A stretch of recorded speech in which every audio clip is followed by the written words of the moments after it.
প্রিয় ভাইরা আমার, যে তিনটি রোগ হলে মনে করবেন আপনি জান্নাতি।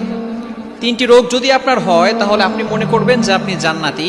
কেননা অনেক সময় দেখা যাচ্ছে যে আমরা রোগ হলে হতাশ হয়ে যাই, আমরা নিরাশ হয়ে যাই যে আল্লাহ পাক রব্বুল আলামিন শুধু আমাকেই দেখে, এত রোগ আমার, একের পর এক রোগ আসতেছে, একের পর এক অসুস্থতা বেড়েই যাচ্ছে। অনেক সময় দেখা যাচ্ছে যে আমরা আল্লাহ তাআলার উপরে অভিযোগ করে বসি। খবরদার, এটা কখনো করা যাবে না। অসুস্থতা হচ্ছে আল্লাহ তাআলার সবচেয়ে বড় একটি নিয়ামত। অসুস্থতা মানে হচ্ছে যে পৃথিবীর ভিতরে কোটি কোটি মানুষ আছে, তারপরে আল্লাহ পাক রব্বুল আলামিন আপনাকে অসুস্থতা দিয়েছেন, মানে আপনার দিকে আল্লাহ তাআলা ফোকাস করেছেন। সুবহানাল্লাহ। অবশ্যই আপনাকে স্মরণ রাখতে হবে যে অসুস্থতা, বিপদ মানে হচ্ছে আল্লাহ পাক রব্বুল আলামিন আপনাকে খুশি হয়ে দিচ্ছেন। কিন্তু অনেক সময় বান্দা এটাকে খুশি মনে নেয় না, বান্দা আল্লাহর প্রতি নারাজ হয়ে যান, বান্দা আল্লাহর প্রতি অসন্তুষ্ট হয়ে যায়, অভিযোগ করতে থাকে। এজন্য তিনটি রোগ যদি আপনার হয়, কনফার্ম আপনি আল্লাহ পাক রব্বুল আলামিন আপনাকে জান্নাত দান করে দিবেন, যদি আপনার ভিতরে ঈমান পরিপূর্ণ থাকে এবং আপনি ঈমানের উপর অটল অবিচল থাকেন। নাম্বার 1, এক নাম্বার হচ্ছে ঠান্ডা জ্বর। অনেক সময় আমাদের ঠান্ডা জ্বর হয় না?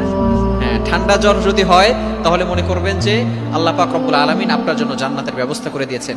এই জ্বর হলে আল্লাহ পাক রব্বুল আলামিন মানুষের পিছনের যে গুনাহগুলো আছে সেই গুনাহগুলো মাফ করে দেয়, বলেন সুবহানাল্লাহ। এজন্য আমাদের সকলকে স্মরণ রাখতে হবে এবং মনে রাখতে হবে, জ্বর হলে, ঠান্ডা হলে আমরা ঘাবড়ে যাব না। অনেকের বেশি ঠান্ডা থাকে, ঠান্ডা লাগার ফলে দেখা যাচ্ছে যে আমাদের ভিতর থেকে যেই নাকের মাধ্যমে যে শ্লেষাগুলো বের হয়, এর মাধ্যমে অনেক বিষাক্ত যে জীবাণুগুলো আছে সেগুলো বের হয়ে যায়। যার ঠান্ডা হবে, বেশি বেশি সর্দি হবে, সে কোনোদিন পাগল হবে না। সুবহানাল্লাহ। আল্লাহ পাক রব্বুল আলামিন কত বড় নিয়ামত এই অসুস্থতার ভিতরে দিয়েছেন। দ্বিতীয় নাম্বার যেটা, সেটা হচ্ছে চুলকানি বা অ্যালার্জি। আমাদের অনেকের চুলকানি আছে, অ্যালার্জি আছে। আমরা অসন্তুষ্ট হয়ে যাই যে আমার শরীরে কেন এত চুলকানি, আমার শরীরে কেন এত অ্যালার্জি। আমরা অনেক সময় এভাবে বলে থাকি, নো, এটা করা যাবে না।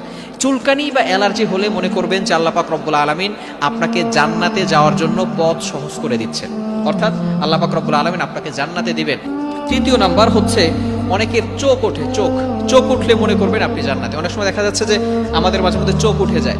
চোখ উঠলে মনে রাখবেন, বর্তমান চিকিৎসা বিজ্ঞান বলছে যাদের চোখ উঠে তারা কখনো অন্ধ হয় না। আল্লাহ রাসূল সাল্লাল্লাহু আলাইহি সাল্লাম এই ব্যাপারে ঘোষণা দিয়েছেন যে চোখ উঠলে আল্লাহ পাক রব্বুল আলামিন তাদেরকে অন্ধ করেন না। এজন্য এই যে রোগগুলো, এই রোগগুলোর মাধ্যমে আল্লাহ পাক রব্বুল আলামিন মানুষকে সকল বিপদ আপদ থেকে, এবং দেখা যাচ্ছে যে পিছনের বান্দা যে গুনাহগুলো করে, এই গুনাহগুলো আল্লাহ পাক রব্বুল আলামিন ঝরিয়ে দেন। এজন্য আমরা সবসময় আল্লাহ তাআলার উপর ভরসা রাখবো এবং আমরা অসুস্থ হয়ে গেলেই সাথে সাথে ডক্টরের শরণাপন্ন হব না। আমরা দু একদিন ওয়েট করি, আমরা আল্লাহ তাআলার উপর সন্তুষ্ট থাকি, এরপরে আল্লাহ পাক রব্বুল আলামিনের যে ওসিলা দিয়েছেন যে হ্যাঁ ওষুধ খাওয়া যাবে, এটা খাওয়া সুন্নাহ, এরপরে আমরা ডক্টরের শরণাপন্ন হব। আল্লাহ তাআলা আমাদের সকলকে এগুলো বুঝে আমল করার তৌফিক দান করেন। সকলে বলেন আমিন।